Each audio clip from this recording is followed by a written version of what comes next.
I have a bit of a love-hate relationship with animated movies. This right here is my favorite thing. You don't want to be like this.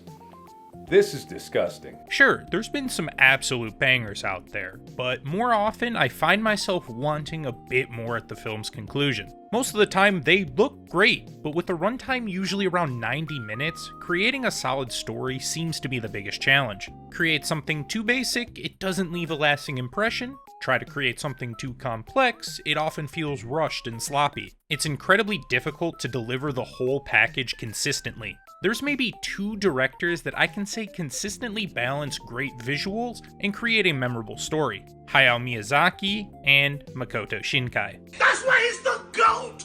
The GOAT! Release a Ghibli film or one by Comics Wave, you bet I'ma watch it and take my ass to the theater if it's showing. That leads us into today's video. I was sent a trailer from one of my friends. I know, it's hard to believe I have those. Regardless, I'm always interested in checking out what's coming out in the world of animation. My first thought was like, damn, this new Shinkai film looks fucking peak. It has those striking colors and backgrounds that we're used to seeing from Comics Wave, but that's when I heard it. 죄송해요.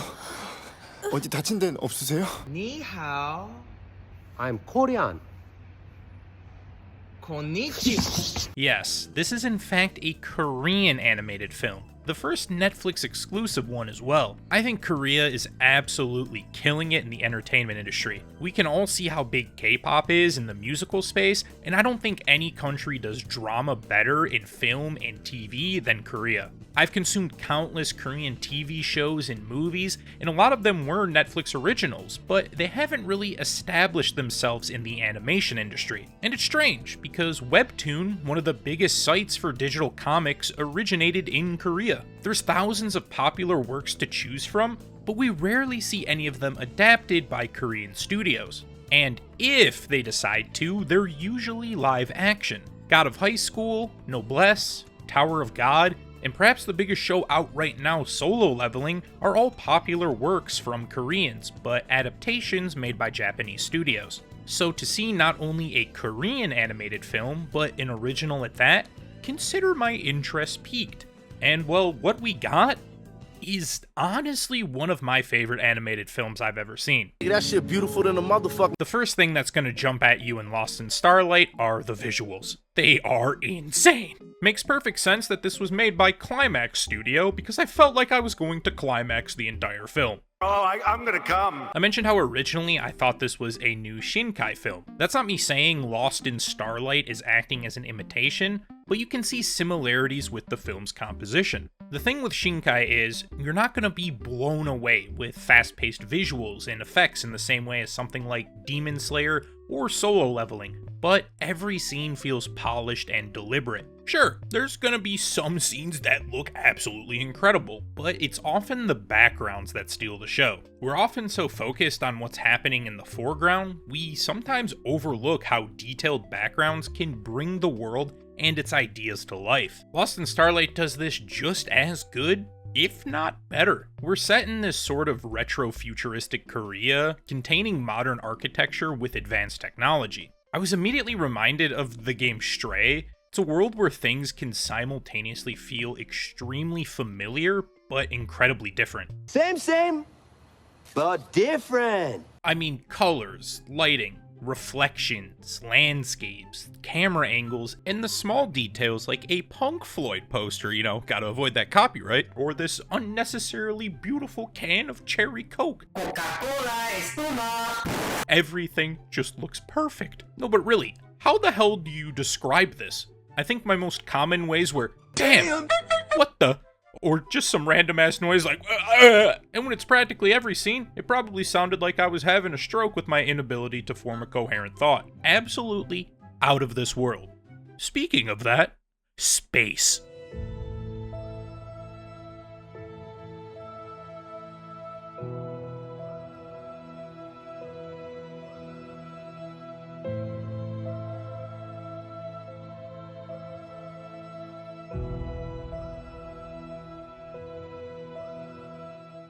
Outer space just feels like a cheat code whenever people want to make shit look good. Planets, stars, comets, other space terms, yeah, they look sick. I never thought I needed to see a space garden in my life, but here we are. Put all the elements of Lost in Starlight together, and you have one of, if not the most appealing visual films I've ever seen. Even though the visuals took my breath away, what surprised me more was how much I actually enjoyed the story. I couldn't get much from the trailer besides the fact that it seemed like a love story of some sort, where the girl was an astronaut and the dude was a musician. You know, just the classic couple occupations. Nan-young is a scientist and astronaut for NASA who's created a tool to detect organic traces of life on other planets. That's almost as impressive as my bachelor's in marketing. I'm not a smart man. Jay, on the other hand, is a repairman who's lost his desire to play music and sing. The two meet by chance after Jay offers to fix Nan-young's mom's record player, and after spending more time with each other, they start to develop feelings. It's a story of love, support, and perseverance. To never give up on your dreams, no matter how far away they seem, or letting things from the past affect us. And to support those close to us, because no matter where everyone's dreams take them, even if it's outer space, we'll have someone rooting us on.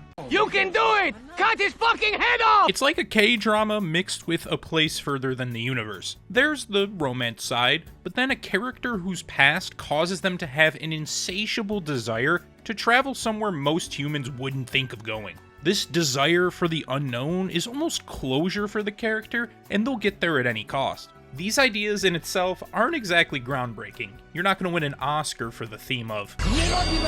But in Lost in Starlight, there's something that takes these basic ideas and pushes them over the top. The characters.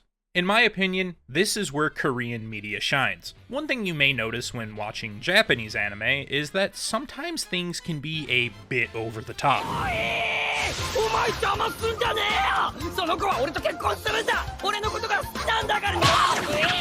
That's one of the beautiful things about anime. Regular people aren't going to start randomly screaming with a difficult situation or attempt to power up even though we might feel like it, but anime is able to portray these emotions we wouldn't express with a degree of normality. However, there's a fine line, and too many over-the-top reactions can make a plausible story feel completely unrelatable. Korea has always excelled with characters and character relationships. When I said I don't think anyone does drama better, I meant it. Just as portraying emotions we don't usually express is a skill, the ability to make things feel real despite being fiction is another skill. Creating dialogue that not only feels conversational, but tonally correct for the given situation. 원래 남이 해주는 밥이 맛있는 거래요.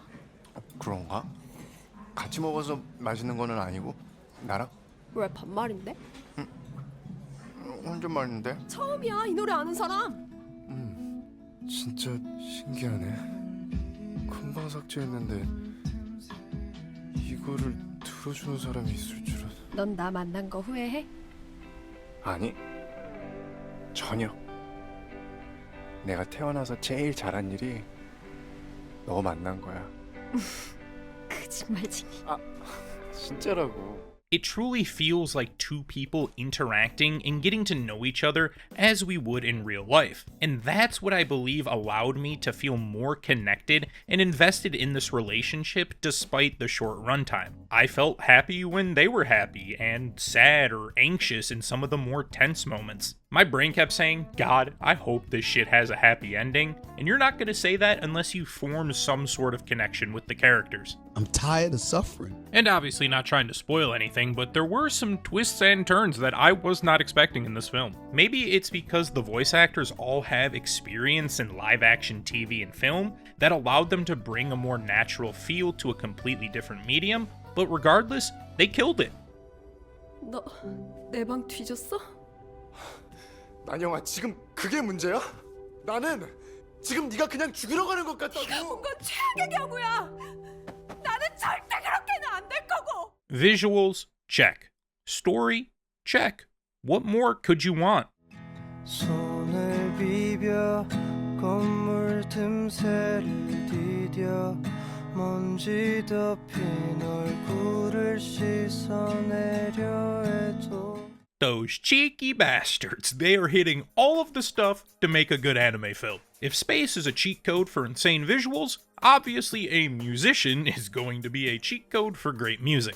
tons of different styles that seem to fit each scene perfectly, but they definitely lean more into that indie lo-fi kind of style. And of course, our Rad Wimps-esque montages throughout to let the viewer just appreciate the world.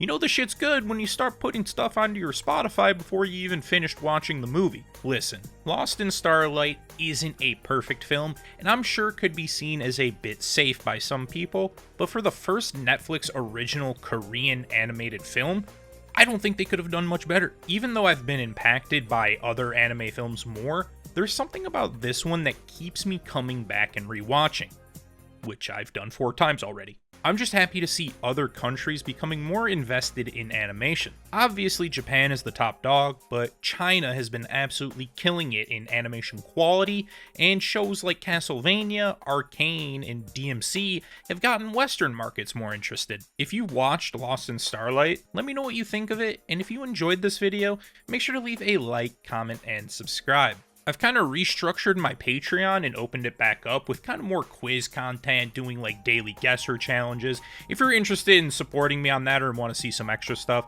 you can go check that out. The link will be in the description, but I appreciate y'all so much for watching. That's all for this time. Hope to see you here again.